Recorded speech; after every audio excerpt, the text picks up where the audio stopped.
there you have it, all you transistor radio bugs. How'd that one grab you? That...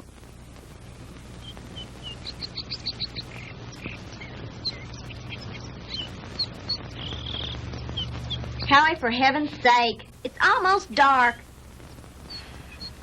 If you don't hurry up, we're going to be late for the game. Margie, have you ever tried to fix a fuel pump to a rock and roll beat? Well, I'm sorry it made you nervous. I just thought it was a good chance to get in some practice. It's okay. Forget it. Nothing I can do anyway. At least not way out here. Well, I wish you hadn't taken this crazy nowhere shortcut. Boy, this is like Lossville. I know. I goofed. And I've got to get some help if we're going to get there in time for the kickoff. Hey, didn't we pass a farmhouse about a mile or two back down the road? Yeah, that's right. Back around the curve. Come on, we'll be shorter through those woods.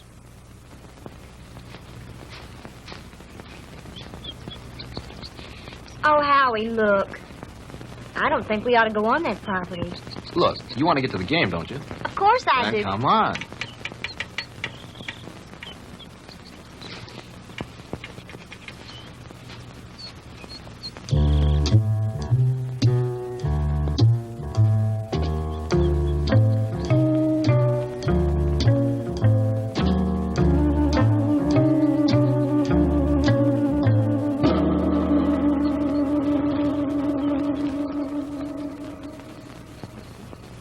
It's cold. It's so dark, we should have brought the flashlight. It isn't working. Batteries are down and I forgot to replace them.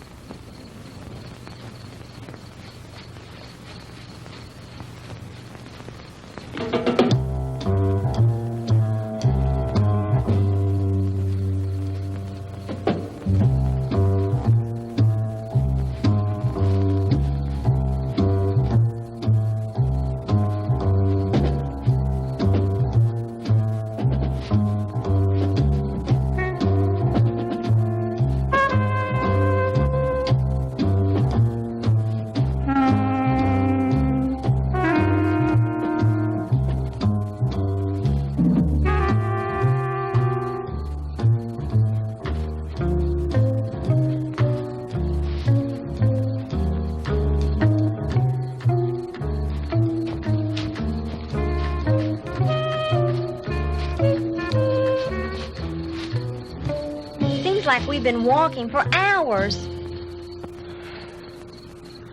Well, it can't be much further now. Hey, there's a light.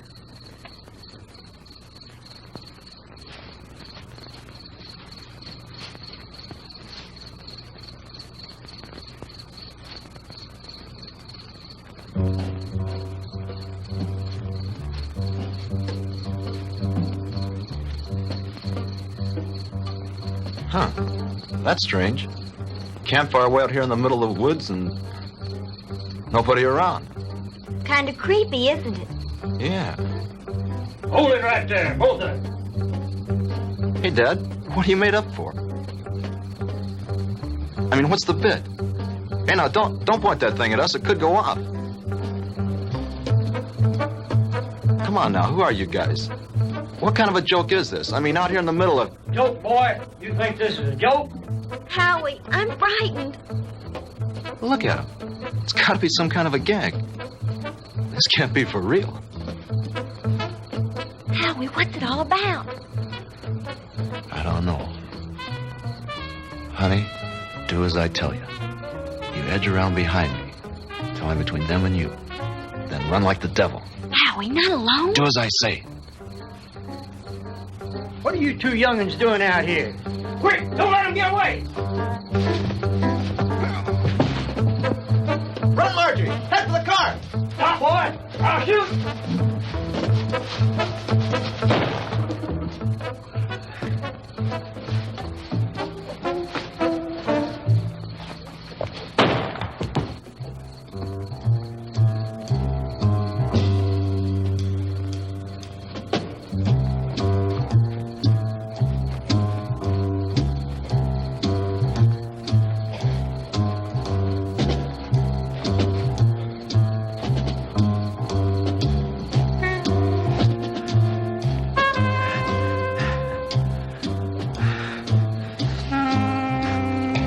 Margie? Margie?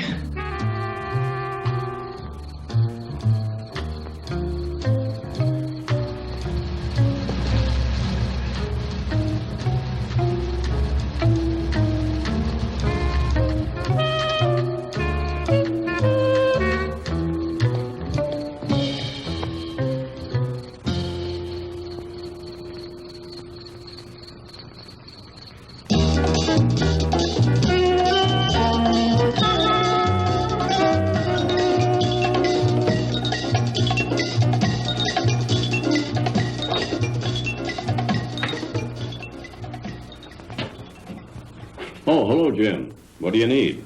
I need my ever-loving paycheck. What's the rush? Payday's tomorrow. I know, but Reed said you'd have it for me tonight. Oh, did he now? Yeah, that way I get a couple hours head start on my first vacation in 3 years. Relax. The girl's on her way up from accounting with it now.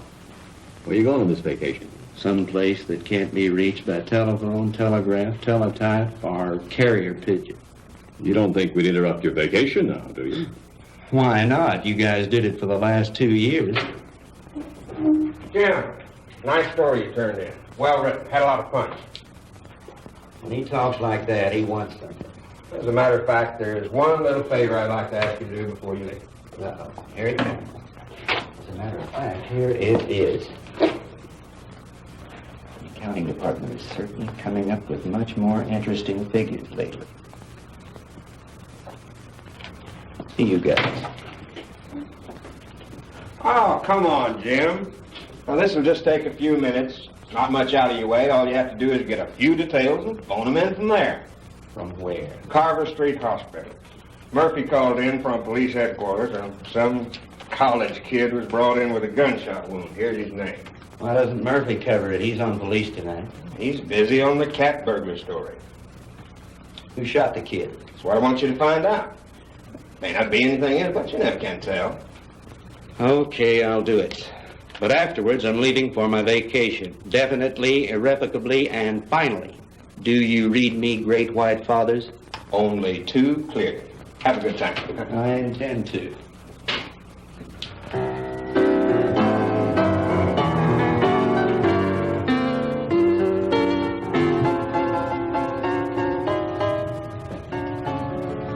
Hello, blonde girl. Why, James Crandall, what brings you here? Now, don't tell me. Let me guess. They sent you down for an egoectomy. Oh, what? An egoectomy. They're going to cut out that big fat ego of... Oh, that's funny. Funny. I want some information. Like what? Like, you got a boy here. Howard Ellison, college kid. In some kind of shooting scrape. That's the kid they brought in this evening. But I don't think he's having visitors. Well, could I speak to his MD? Mm-hmm. That would be Dr. Wilson Blake. Ah, yes. Blake of the Rusty Scalpel. Oh, you know him? I should. He broke into me once and stole an appendix. Oh, funny. That's funny. He's in his office. I know where he is. Dig you later, Angel. Yes, that's all right with me, Dr. Thornton. 10:30 will be fine. Yes, I think the whole administrative staff should be there. Fine. See you in the morning, Doctor. Goodbye. Come in. Jim Crandall. Hello, Will. How are you? Hey, number one, how about yourself? No complaints? Can you spare a few minutes? Sure I can. Are you on duty? No, not really. I'm officially on vacation.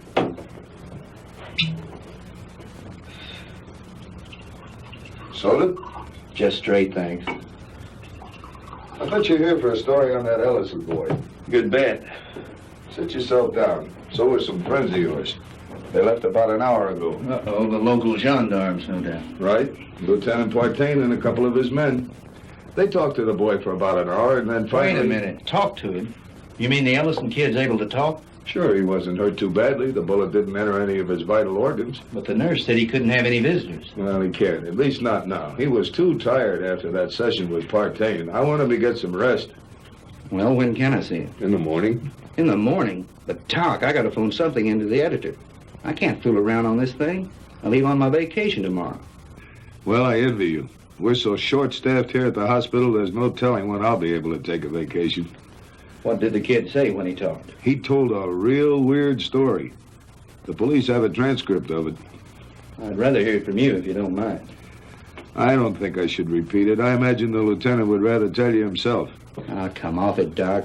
You know Partaine's not going to give me anything till he's good and ready. All right. All I can do is repeat what the boy said. But I'll warn you, you won't believe it. Suppose you try me. Well, this Ellison kid is a student at the university, a cheerleader, an honor student, an all-around popular kid. Early this afternoon, he and this co-ed... Co-ed? You mean there was a girl with him? Yes, one of the majorettes from the band, a girl named Margaret DeMar. DeMar? Couldn't be related to Sandy DeMar, the nightclub thrush. As a matter of fact, yes, her sister. Well, that adds a dash of color. What about the girl? I'm getting to that. Now, do you want to hear this story or not? Okay, go ahead. Well, early this afternoon, they left the university on their way downstate to that night game against Southern Tech. They had permission to drive down instead of going on the bus with the other students. They were running short of time, so they took a shortcut on one of those farm roads. Ellison's car started acting up and finally quit on them. They had to have help, so they started walking, trying to make it to a farmhouse. I said, hold it right there. Hey, Dad, what are you made up for? What are you two young'uns doing out here? Quick, don't let him get away!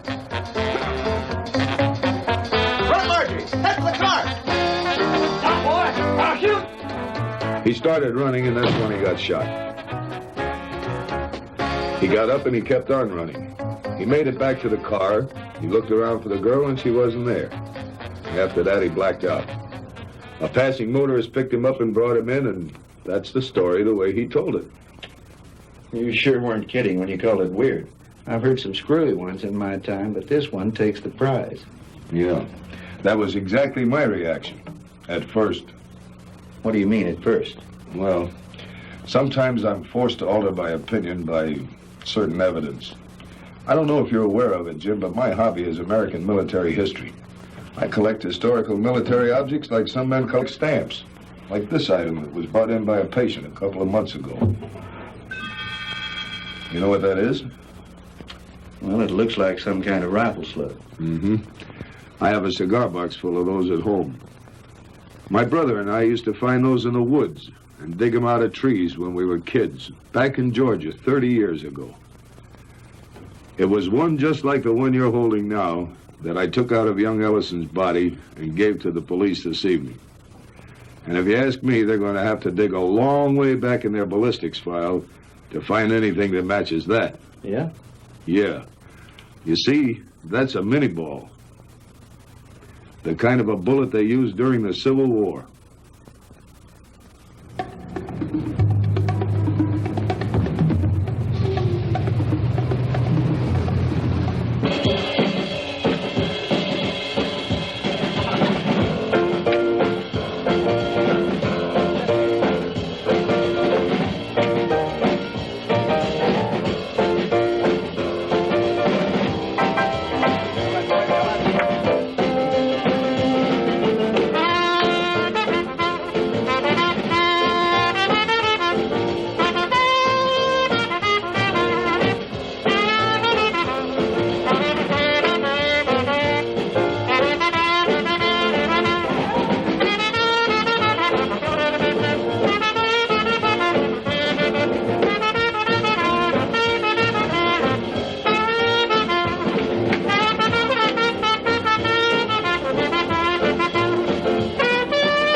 Now, ladies and gentlemen, it is my privilege to present our heavenly little headliner and collector of 2 gold records, the girl with the orchid voice, Miss Sandra DeMar.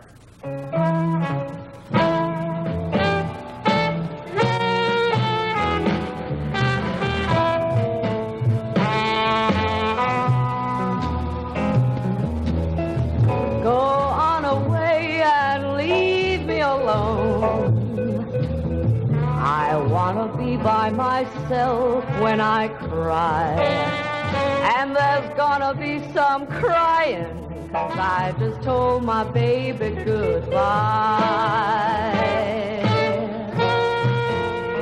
Get out of here and leave me alone. I don't care whether I live or I die, 'cause my life's already over. It ended when he told me goodbye.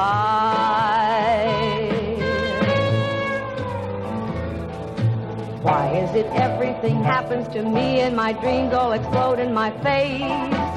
He was my own for a while, but he's gone, and I know no one can ever take his place. So go away and leave me alone.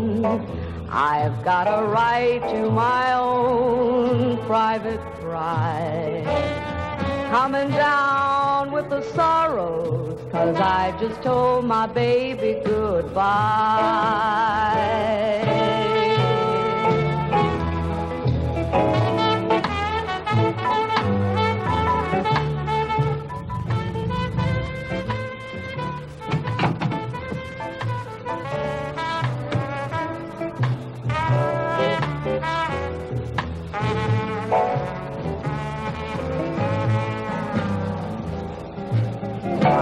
Everything happens to me and my dreams all explode in my face.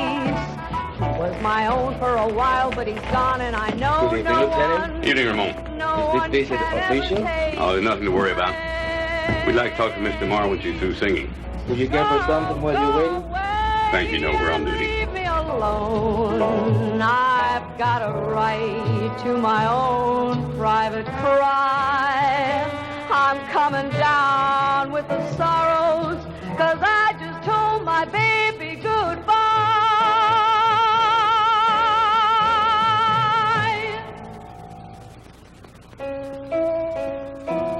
'Cause I just told my baby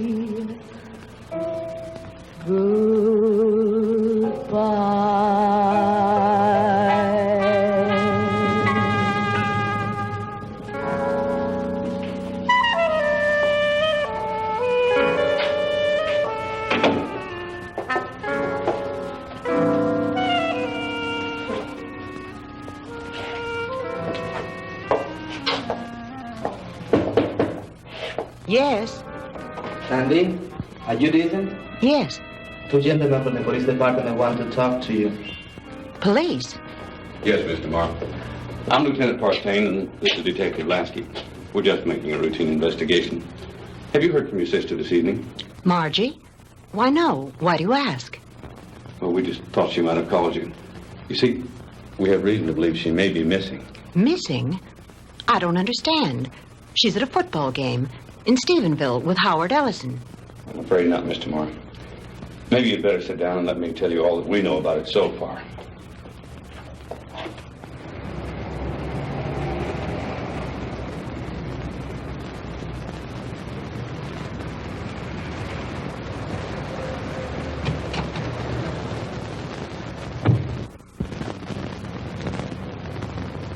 Well, Lieutenant Partain, is it a raid or a payoff?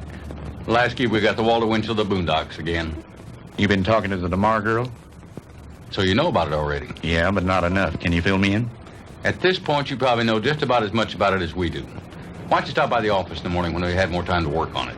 Oh, come on, Fred. Can't you give me something tonight? I start my vacation tomorrow.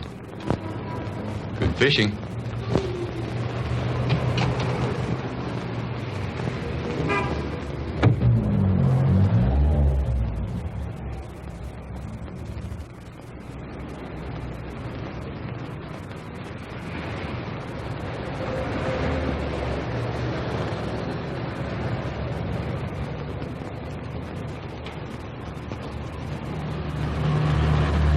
Miss DeMar?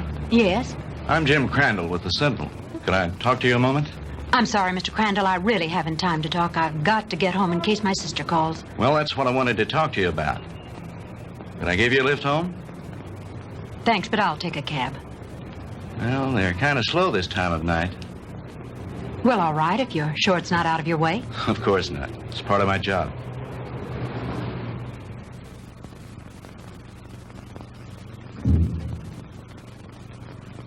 What's the matter? Mr. Crandall, I'm too upset to go home. You know my sister's missing. Yes, You know where it happened. just about. Would you drive me there? It's nearly 1 o'clock in the morning. Besides, what if she calls you? If she were going to call me, I'm sure she would have done so by now. It's nearly a 45-minute drive up there. Howie was picked up on a farm road just this side of Stephenville. It's too much trouble. You can drop me at my apartment, and I'll take my car. You're pretty determined to go, aren't If you? my sister's in trouble, I've got to be near her. Hop in. I need to go up there myself.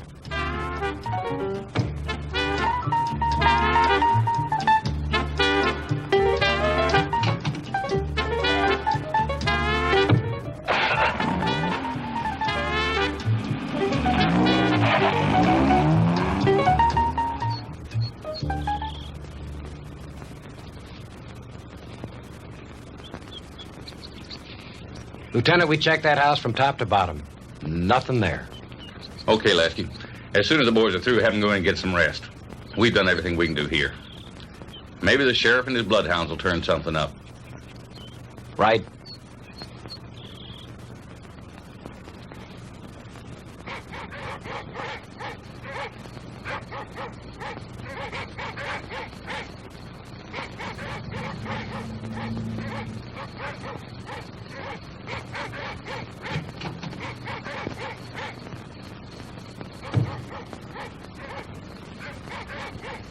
Lieutenant Partain around. He's up in the woods someplace. Evening, ma'am. Has there been any news of my sister? You're Sandra DeMar? Here comes Partain now.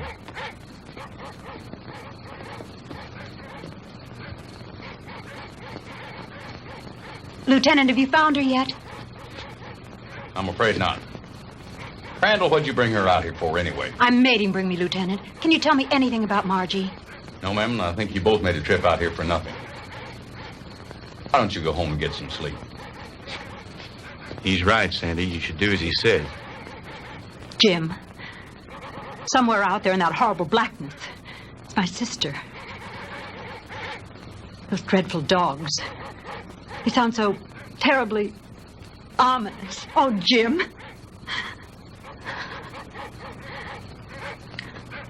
Come on. We'd better get back.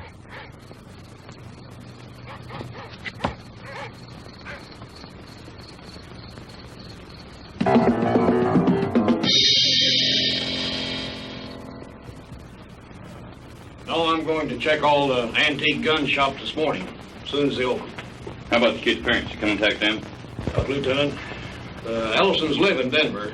I tried all night to call them, but they weren't home. How about a cup of coffee, Jim? Yeah, black. What about the kids at the university? Ellison's fraternity brothers. I talked to everyone in the dorm. They like him. What do his professors say about him? Bright, popular boy, good scholastic records, level-headed, down to earth. Not the kind to make up wild stories. Well, that cracks another one of our little theories wide open. You just getting here? Some of the other fellows came in a couple of hours ago. Yeah, I was out with the sheriff and his bunch. And have we got a Lulu? Yeah, what is it? The girl's sweater. We found it out in the woods not far from a smoldering campfire. Go on. Well, we gave the scent to the dogs, and they took off like Moody's goose. Well, we followed them for about a mile or two, till they got through the woods and into a small open space. Well, the dogs got about halfway through the open space, and then they stopped. Well, you've never seen so much confusion of tangled dogs in your life. They didn't know which way to go. The scent had stopped right in the middle of nowhere. It was as if the girl had just been snatched off the face of the earth into thin air. Wait a minute. You mean no footprints, no tire tracks, no nothing? Well, nothing but this.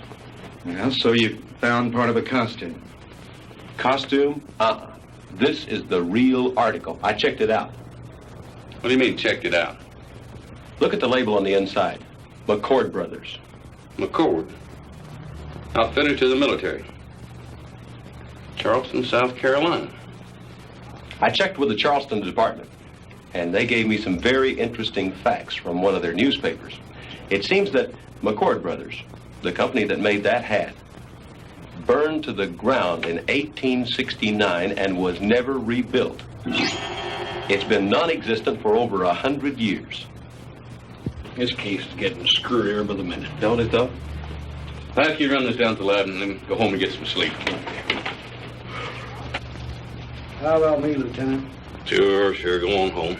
You've earned a rest. Well, what do you think? How was Mr. Marr when you left her? Shook up, naturally. She's spending the night with a girlfriend. Fred, about this whole mess, what's your opinion? I'm not paid to have opinions. I'm paid to put jigsaw puzzles together. But seriously, what do you think? I think there's a logical explanation to everything. Two men were in those woods in costume and makeup.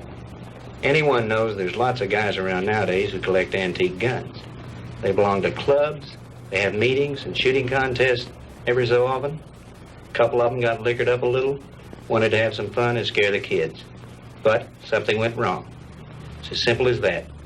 My hunch is, as soon as they get up enough nerve, they'll come in, give themselves up. It's a nice theory, Jim, but what happened to the girl? Well, your guess is as good as mine. Jim, you know, this whole thing is, well, it's spooky. Reminds me of something that happened in Germany in 1945 towards the end of the war. Yeah? What was that? Our outfit liberated a small concentration camp near the Alsatian border. When we took it, we expected to find the usual half-starved, ragged inmates. And you can imagine our surprise when we were greeted by about 50 young people, all a picture of perfect health. That sounds a little hard to believe after all I've read of Dachau and Auschwitz. Well, that's what made it hard to think. Here were these kids, none over 21 and some as young as 5, living in apparent luxury. Good food, complete recreational facilities, no forced labor. Reminded me of a bunch of calves being fattened up for the kill. You mean there were no old people in the camp? There were a few, but not alive. We found their bodies in the rooms next to the ovens. Apparently, we'd taken the camp so fast they hadn't had time to dispose of the bodies. But before they left the night before, they blew up the largest building in the camp. It was some sort of a laboratory. And inside, amidst the rubble and blown into 1,000,000 pieces, was the screwiest piece of machinery I've ever seen. Some sort of a crazy electronic apparatus. And half buried underneath it amidst the rubble, still strapped to a table, was an old man. Just barely alive. Our medics tried to save him, but they couldn't. Now here's the weird thing. This is the part we could never understand. In trying to identify him, we checked the camp records with the prison number tattooed on his arm. According to those records, that old man should have been an 18-year-old boy. What about the other bodies? Same thing. Their numbers indicated they all should have been kids. What type of experiments were they conducting there? We never found out. Even the young inmates weren't aware of why they were there. They never found the commandant of that camp to bring him to trial with the rest of the Nazi brass. His name was Ernst von Hauser. Did you ever hear of him? Well, he was a German physicist, a contemporary of Einstein's. I don't follow you. You mean you think there might be some connection between all that and what happened here last night? I'm not saying that, no. But just suppose, for the sake of argument, the Ellison kid did see two men out of the past of 100 years ago. That would mean somebody around here is tampering with time. Somebody was also tampering with time in that concentration camp. Now, wait a minute. Let me get this straight. You think that the machine found in that concentration camp was some kind of time machine, and that there may be another one like it around here. Is that what you're saying? I'm not saying anything. I'm just supposing. After all, they never found von Hauser. Lieutenant? Yeah, Walt. Captain wants to see you in his office. Wants you to bring the file on the Maddox case. Be right there. How am I ever going to turn in a story like that? That's your problem.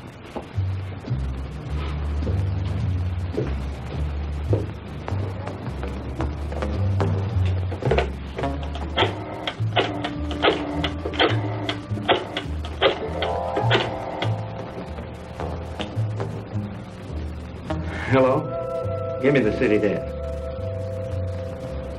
Hello, Reed? Crandall again. Would you tell Shaw I'd like to postpone my vacation and stick with the Ellison story? Yeah, that's right. You know that Pulitzer Prize you're always kidding me about? Well, if this thing turns out to be what it looks like, I just might win it. No, nothing new at the moment. I'll keep you posted.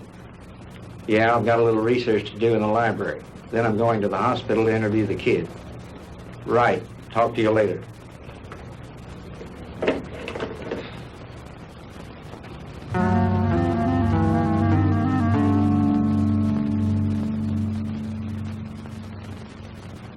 All right, Howie, you can go on with your story. That's about it, Mr. Crandall. I remember reaching the highway, and Margie wasn't there. And then I blacked out, and the next thing I knew, I was here at the hospital. And you really don't think, Howie, that those guys were just a couple of kooks in Civil War costumes? Mr. Crandall, I don't know how to explain it, but I got the distinct feeling that these guys were for real. I mean, like something straight out of Gone with the Wind. Howie, what's your idea of what happened to Margie? Do you think these two guys grabbed her?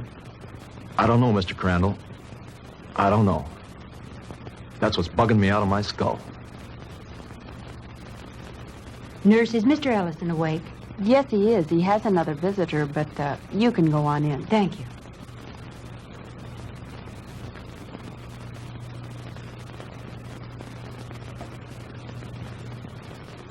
Sandy. Hello, Howie. How are you? Hello, Jim. Good morning. Have you heard anything from Margie? Not yet. I brought you some flowers. Thank you, Sandy. I'm sorry about all this. I mean... It's all right, Howie. Now, don't you worry. Whatever happens, I know it wasn't your fault. Jim, have the police found out anything yet? No new developments. I'm going up there in a little while and have a look around myself. I want to see the place in the daylight. Would you mind if I went with you? Of course not. I'd enjoy your company. Howie, would you forgive us if we ran off right away? Sure. I understand. I'll drop back in later. Bring me some magazines. Yeah. True Confessions and Ladies' Home Journal.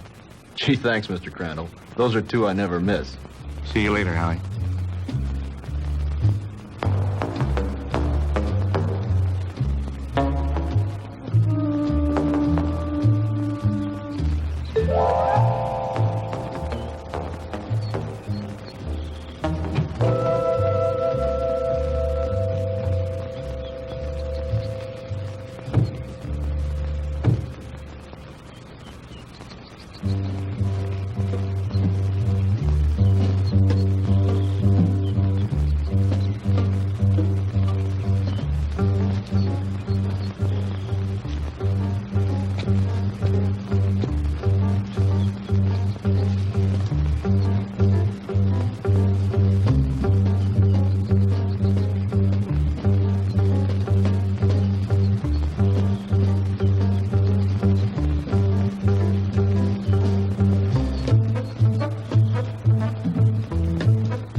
Looks like the typical haunted house, doesn't it, Jim?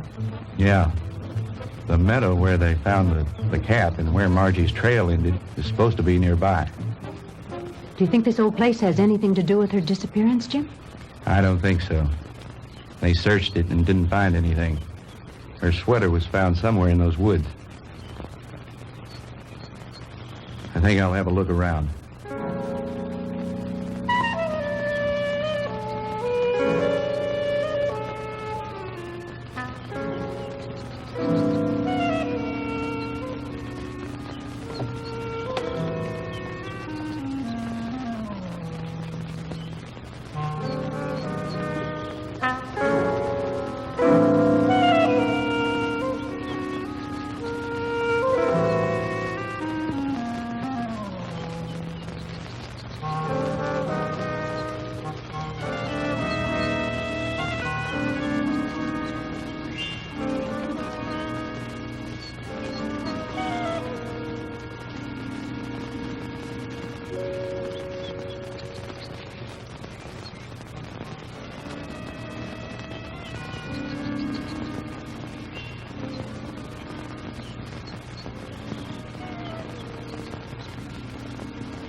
Get out of here.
What happened?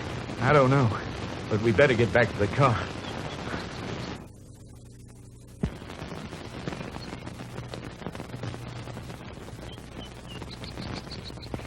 Jim!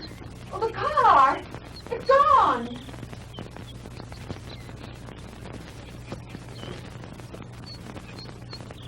Jim, someone must have stolen it. I would have heard the motor start up. Besides, I had the key in my pocket. Well, this must be the wrong place. This isn't where we left it. This is where we left it, all right. But it looks different here. There are more trees than there were before.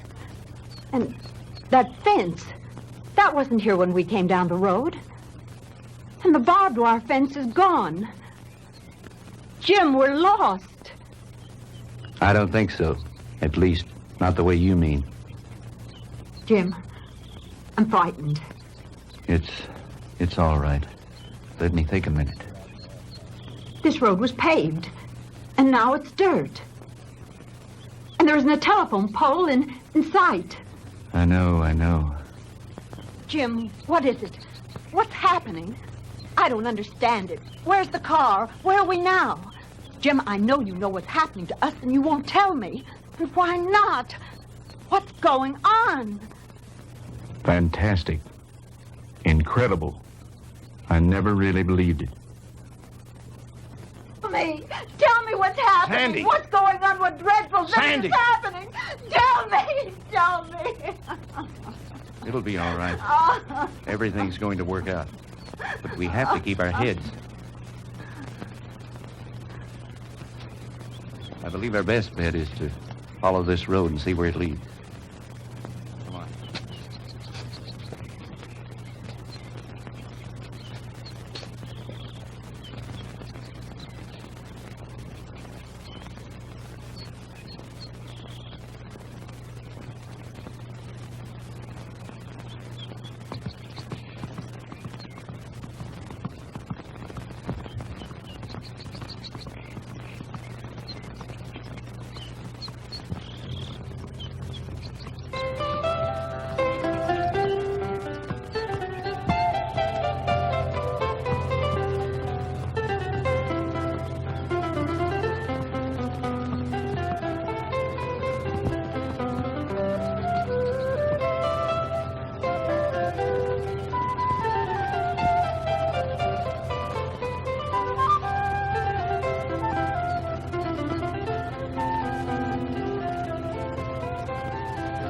Jim, his clothing. I know.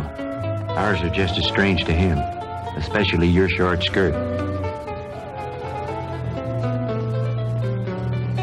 Friend, what year is this? Where are we?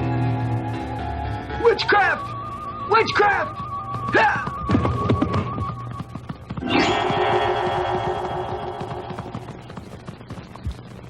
Jim. Honey, I don't know how to explain it, but somehow we've been set back in time. But Jim, that's impossible. Impossible. I know it's supposed to be impossible, but it seems to have happened. Well, let's not try to figure it out now. We've got to get somewhere to find some help. Some way.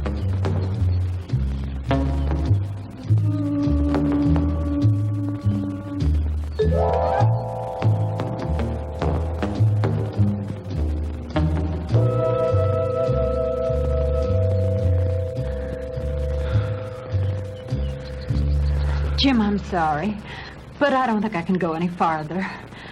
I simply have to rest. All right. We'll stop for a while.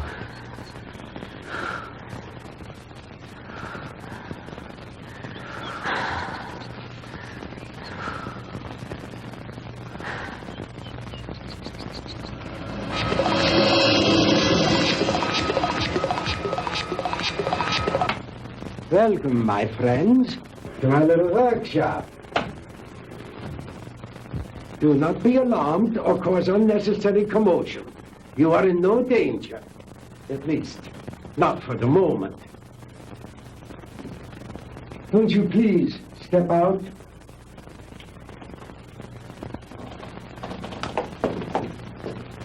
I am Dr. Ernst von Hauser. These are two of my assistants, Manfred and Wolf. Where are we? I told you. We are in my little workshop. And I tell you again, please do not be alarmed. What time is this? What century are we in? Does it matter, my friend? There really is no such thing as time, except as a relative measuring device in your own mind. We're not interested in double talk. What happened to Margaret DeMar? What have you done with it? Please, Mr. Crandall, you will please remain calm. What have you done with my sister? Your sister is entirely safe, Mr. Marr, and I assure you I did not bring her here intentionally. She certainly didn't come here of her own free will. I didn't say that. I brought her here to keep her from harm. Then where is she? Let me see her. But of course. To the armor! Kommen Sie her! Schnell! To the armor. Bringen Sie Fräulein DeMar zu ihrer Schwester. Well,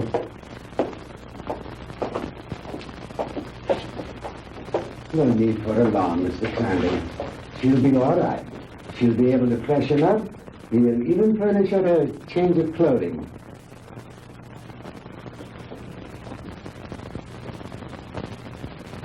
I notice you were intrigued by my servant girl, Didiana. And well you might be. Just a few thousand years ago, She was serving in the court of Tutankhamun, one of the great pharaohs of Egypt. And now she is serving me. Quite an experience, is it not? This is like a fantastic nightmare. I don't understand any of it. How did you get Margie here? I was conducting an experiment with a pair of gentlemen from the past. When the girl and her boyfriend wandered into the machine's field of materialization and encountered them. They shot the boy. They might have killed the girl had I not teleported her here very quickly. And the two red soldiers? I sent them back to Shiloh, Mr. Crandall. But it doesn't matter. They probably died there anyway. Fantastic.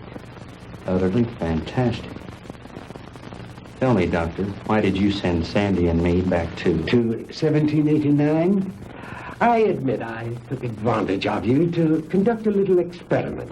Oh, yeah, it was a little dangerous, but you see, no harm has come to you. Super spectronic relativity? I believe that's what you once called it. Oh, then you are familiar with my work. To some degree, yes. I read up on you this morning in the library after talking with the police. Oh. And what did you learn about me? Quite a bit. I know of your early career and some of the brilliant discoveries you made in the field of physics, and that you were expelled from the International Congress of Physicists because of your theories. Oh, that was a humiliation which will soon be avenged, Mr. Crandall. But go on. What else did you learn of me? Well, I know that you were a friend and sponsor of Adolf Hitler, that you helped elevate him to power in the 30s, and became the organizer and administrator of his Department of Scientific Warfare. That's another thing that puzzles me, Herr Doctor. Why a man of your brilliance should identify himself with a fanatical madman like Hitler. How dare you refer to Adolf Hitler as a madman? He was a great genius, ahead of his time. The world, in its ignorance, was not ready to accept him. The world did not accept him because he was a lunatic, bent on enslaving it. You call a man who is responsible for the mass murder of millions a great man, a genius? Anyone with enough intelligence to examine history knows there are times when lives must be sacrificed for the benefit of future generations. And he was willing to do this in order to lead his people into darkness, into oblivion. That's where he was leading them. And like all other power-crazed dictators before him, he failed. Thank God there were people in the world with enough courage to resist and to conquer him. What do you know in your stupid, petty little mind?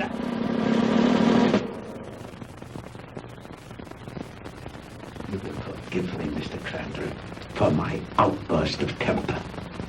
You are, of course, entitled to your own opinion, for whatever small purpose it may serve you. Let me enlighten you, Mr. Crandall, on a few things of which you and the rest of the world are unaware. Blame for the loss of the war cannot be laid to Hitler or his doctrines. It was I who failed him. Me and the General Staff. He called for weapons, super weapons, to turn the tide of war in those last few days. Because of my inability to deliver those machines soon enough, we were defeated. It might interest you to know that during those last few months of the war, we had almost perfected weapons so far in advance of anything that had gone before them as to make modern warfare in all its forms completely obsolete. Oh, if we had only had time for further experiments. I know of some of your experiments, like the ones carried out in a certain concentration camp. Oh, then you know about the aging machine. Yeah, they had almost perfected that one when the war ended. Oh, but that machine was one of the more primitive devices. like the jets and the rockets that we used so briefly. We were in the final stages, Mr. Crandall, of perfecting weapons that were truly astounding and against which you would have had no defense. A cannon that killed with sound waves, yet was completely silent. A giant generator gun that could electrocute whole armies in the field. Oh, and more, many more. We'd have only had a few more months to perfect those weapons. We could have plucked victory from the jaws of defeat. The Third Reich would have endured. Not for 1,000 years, as the Fuhrer dreamed, but forever. But the fact is that you failed, Herr Doctor. Failed and lost. But you are forgetting one thing, Mr. Crandall. That was 20 years ago. Since then, I have perfected and even improved on my original weapons. And we have conquered time.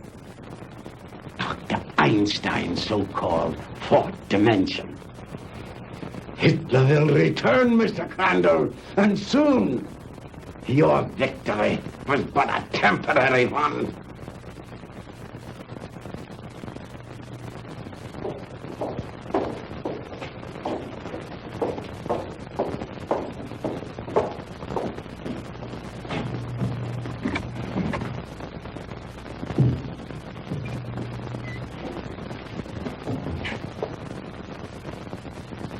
Margie, baby. Sandy! Honey, are you all right? Did I hurt you? Oh, Sandy, I didn't think I'd ever see you again. Oh, I'm all right.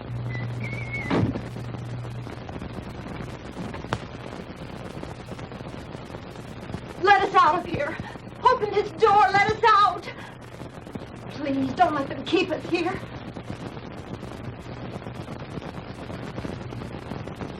I have my own underground atomic power supply. Here are the master controls, and here are the selectors.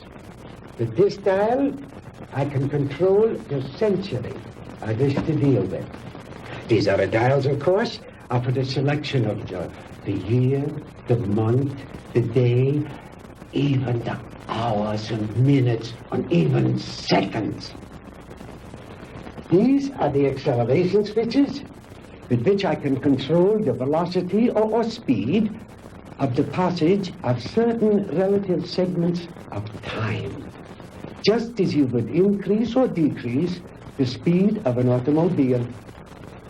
Is that too difficult for you to grasp, Mr. Crandall? Frankly, I'm beginning to doubt my sanity. You needn't. After all, there are very few people in the world who can understand even Dr. Einstein's theory of relativity. And my theories go far beyond his. But you are an intelligent man, Mr. Crandall. Perhaps I can explain it a bit more simply.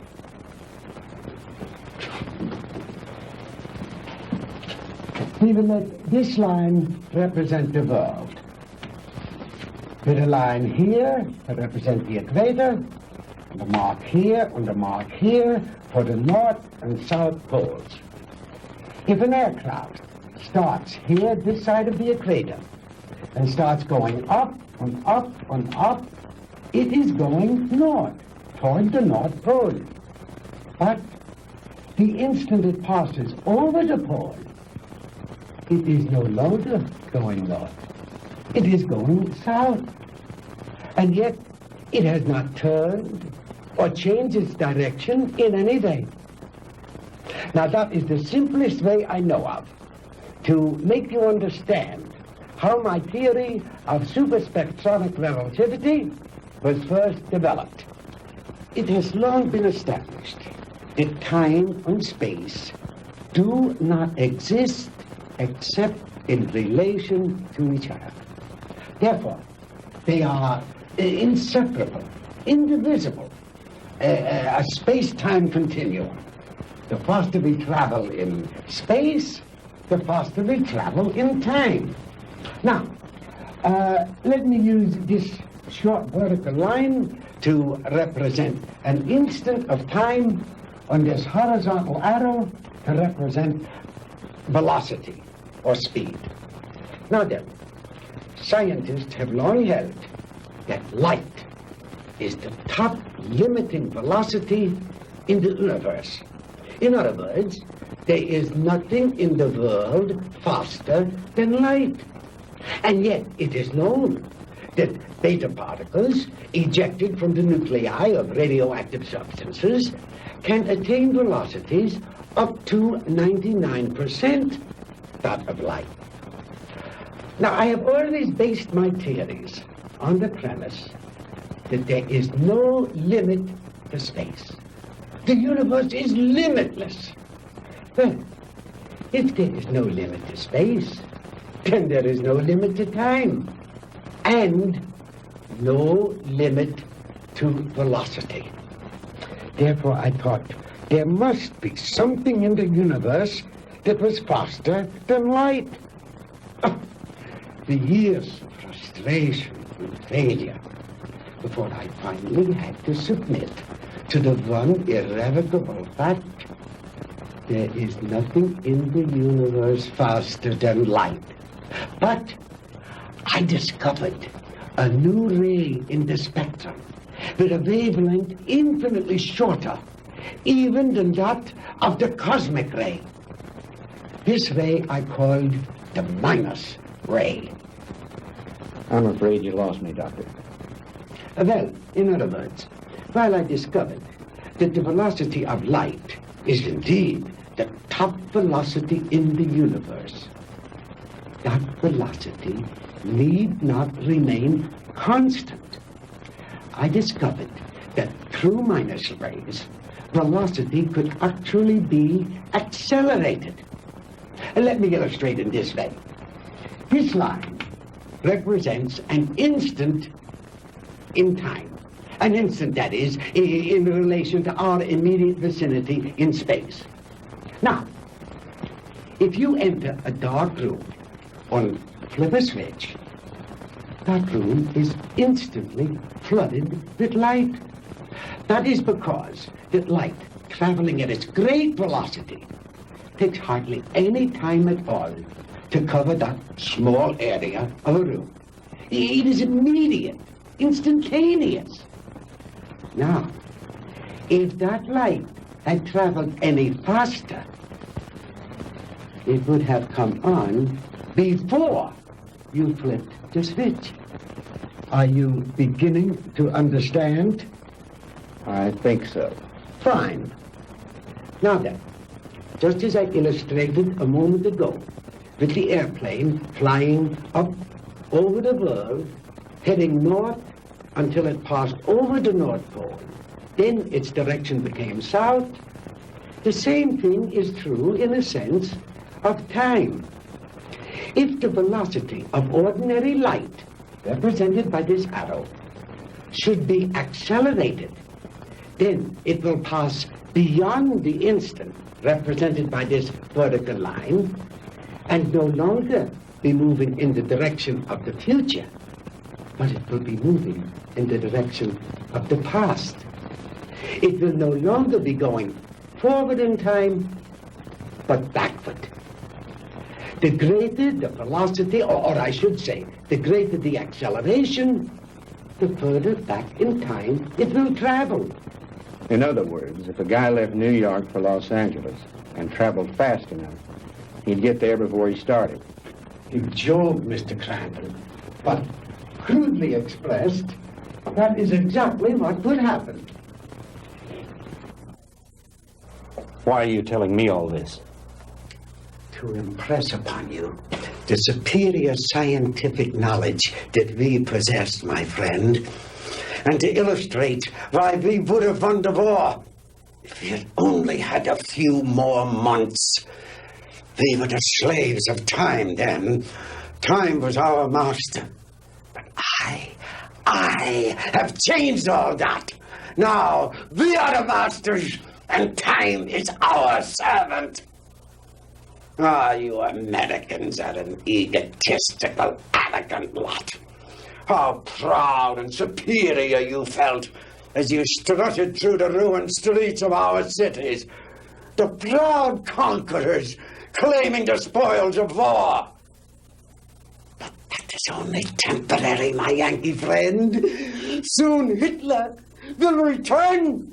We will rewrite history. And the Third Reich will endure. Not for 1,000 years or 100,000 years, but forever.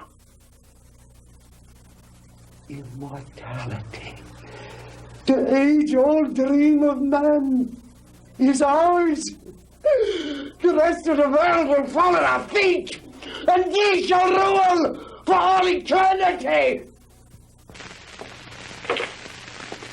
Oh, good. Did you make the young ladies comfortable? Jawohl, Herr Doctor. And Manfred, did you see that Mr. Marr had a change of clothes? Jawohl. Good. The lecture is over, Mr. Crandall, and you look tired. If you will follow Manfred and Wolf, they will show you to your quarters. We weren't planning on staying. We want out of here now.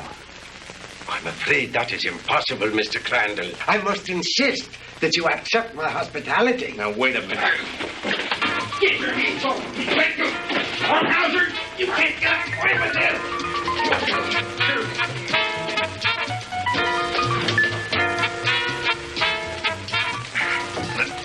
Jim! Jim! Sandy, are you all right? Oh, yes, we're all right, but why are they locking us up? What are they going to do with us? Nothing if I have anything to do with it. Oh! Oh, don't hurt him! Oh, don't hurt him! Oh.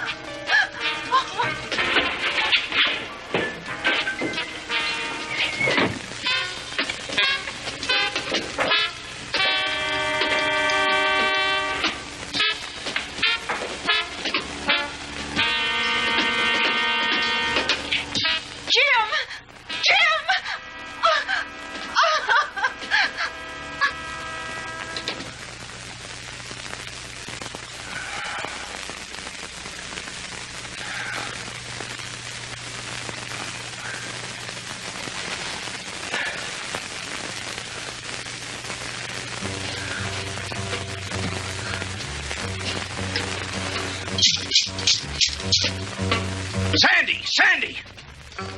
Sandy, answer me! We're here, Jim.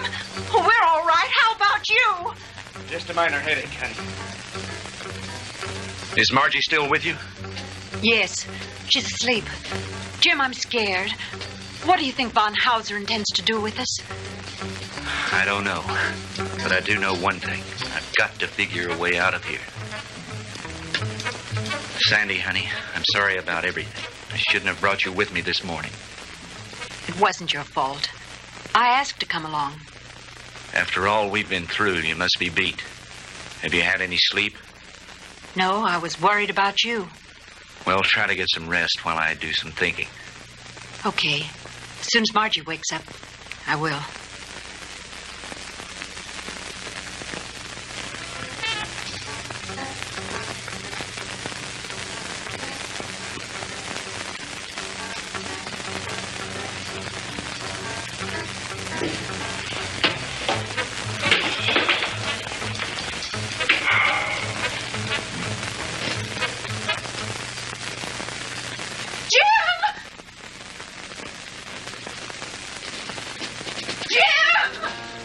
Sandy, what is it? I don't know. He wants to take Margie. Kommen Sie her, Fräulein. No, Sandy, don't let him take me. Kommen Sie her. No, Sandy. No, leave her alone. Take your hands off her. Don't let him take me, Sandy. Don't let him take me. Turn her loose. Oh! Sandy, who is it? What's going on? No. What's going on in there? What's happening?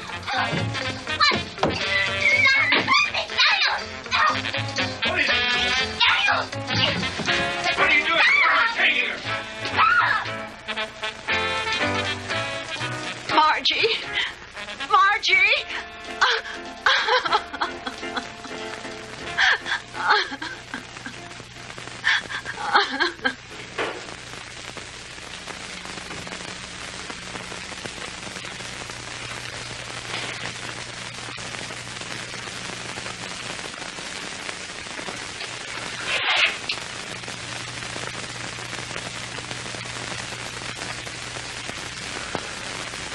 So you see, my dear, there was no reason for all that hysteria. You've really nothing to fear. While I have never before tried sending anyone into the future, there is no reason to believe that the experiment will not be successful. And if something should go wrong, it will happen so quickly, you'll never feel a thing.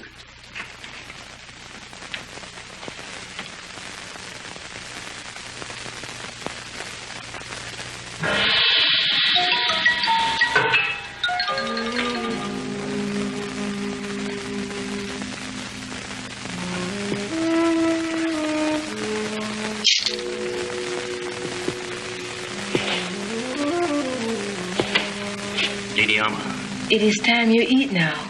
You speak English? Many others before you, they teach me talk. You mean there have been other prisoners here? Many.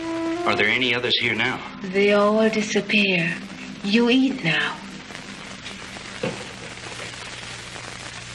It is all they give me for you. It's all right. At least it's better than nothing. Didi Alma, you've got to help us. You're our only hope. No. I cannot help you. But you've got to. You're the only one. If you could get hold of the keys. No. They'll kill me. I cannot help you. Please, Didi Alma, listen to me. No. We'll never get out of here if you don't help us. Please, Didi Alma. Please.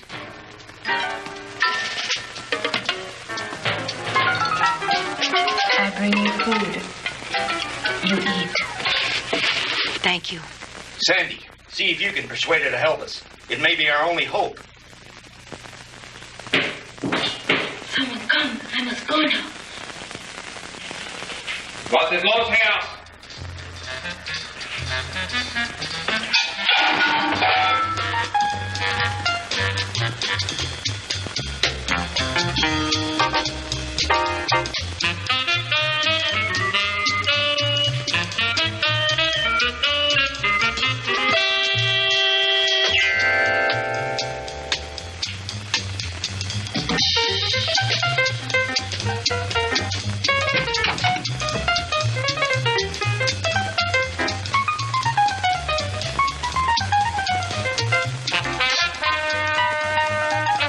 Stay away from me.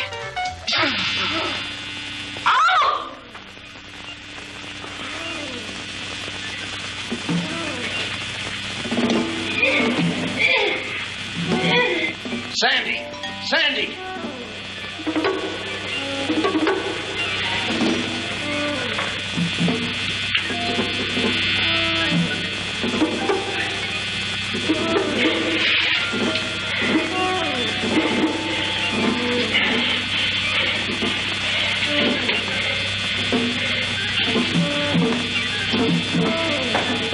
Sandy! Sandy!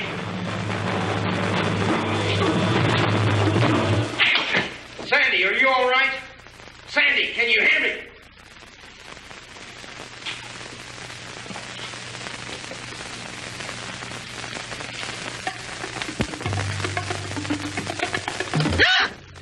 Sandy, honey, thank God you're safe. Quick, get his keys.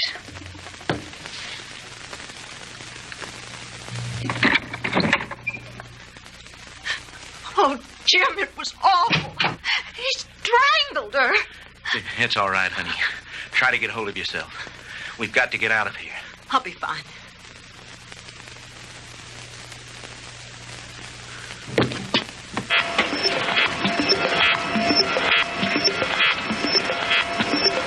I told you, Mr. Maud, the struggle is useless.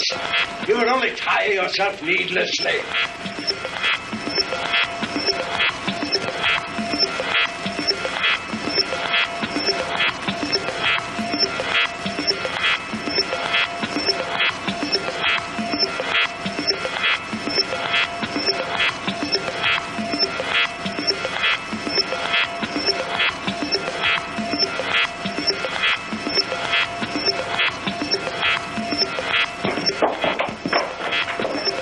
You got that machine on you.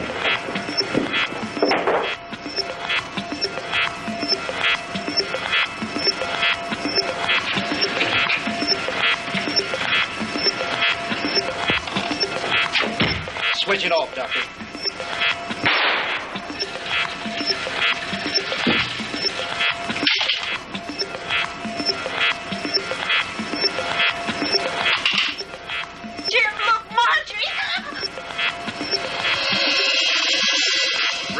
machine, Doctor. Bring her back. I cannot guarantee that, Mr. Crandall. I have never experimented with the future before.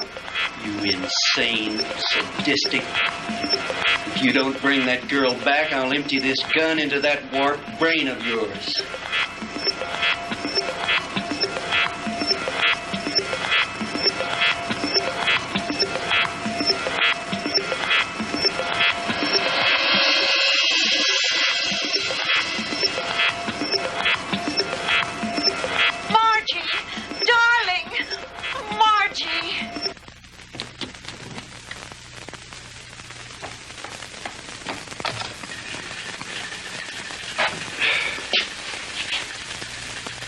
It's too bad, Mr. Crandall, that you are not interested in science.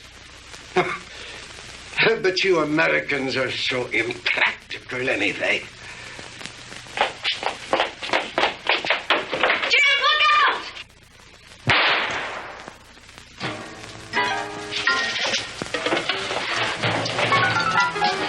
Just don't you try anything, Von.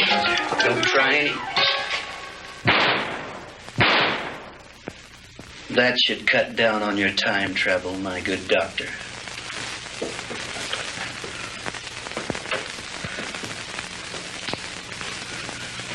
How about the attic? You searched that, didn't you? Yes, sir. That's where we found the Nazi soldiers and their radar equipment. Then this house has some connection. Crandall's car was found not too far from here. Von Hauser's headquarters must be around here somewhere.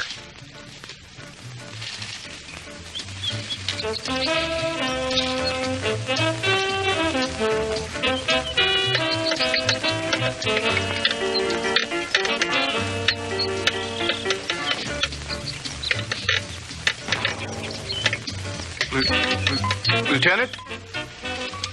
Yeah?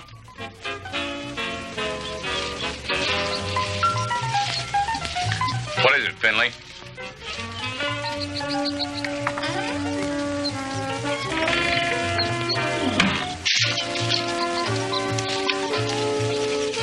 Jim and the DeMars.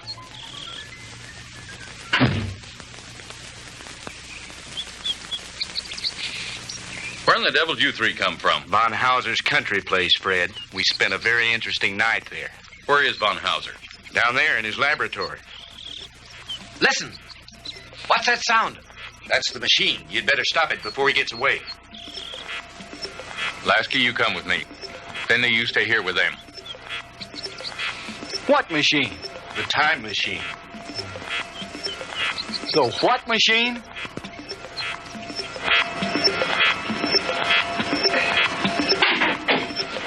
All right, Professor, hold it right there. Get away from that machine.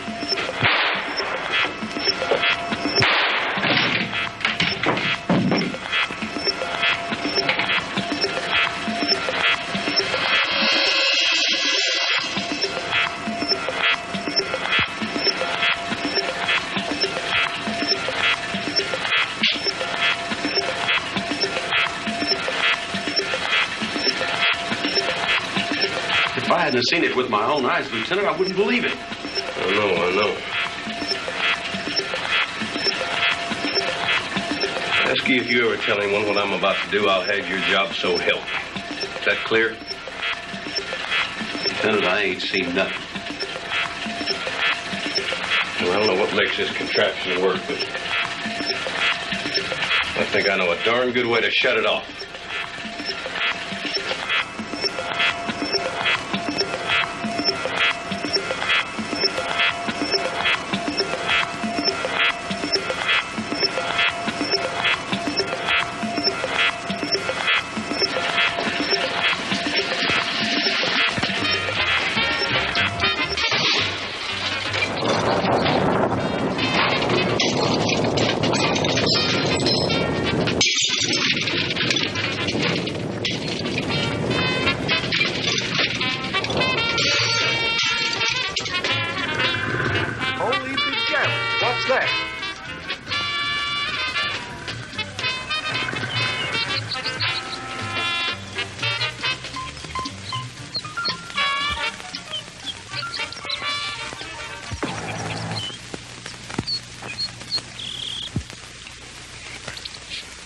happened down there, Fred?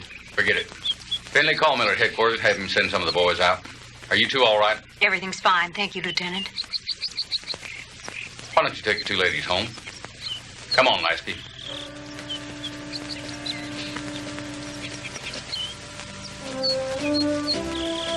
The machine? Mangled beyond repair or recognition.